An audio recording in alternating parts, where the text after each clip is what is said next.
United states of আমেরিকাতে একটা conference হয়েছিল। ওই কনফারেন্সটা হচ্ছে পৃথিবীর যত ধর্মগ্রন্থ আছে সবগুলো ধর্মগ্রন্থের 10 মিনিটের আবৃত্তি শোনানো হবে। ওখানে গিয়েছে গীতা, গিয়েছে বাইবেল, ত্রিপিটক, দশাতীর, বেদ, পুরাণ, রামায়ণ, দীঘানিকায়া, ইয়াহভিস, সেকারডেটাল, Talmud, Torah, Old Testament, New Testament, জিন্দাবেস্তা এবং আল্লাহর কোরআনও। কোন সুবহানাল্লাহ।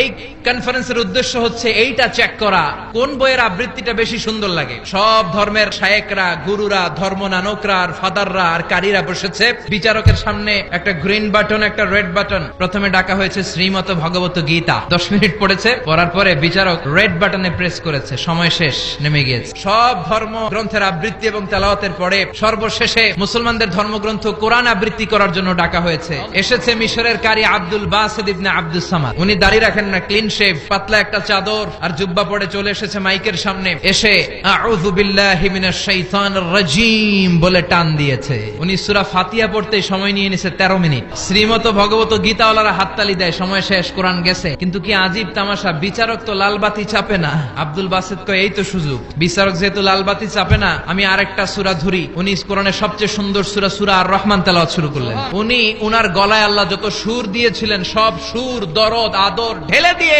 সুরের ঝংকার তুলে পুরো কনফারেন্সকে মাতিয়ে দিলেন। 20 মিনিট, 25 মিনিট, 30 মিনিট হয়ে যায়, লালবাতি চাপে না। এদিকে অর্গানাইজিং কমিটির প্রধান চেয়ার থেকে উঠে এসে বিচারকের গায়ে ধাক্কা দিয়ে বলে, এই ম্যান! বিচারক ভিমড়ি খেয়ে ওর সালাম দিয়ে কি হুশ নাই।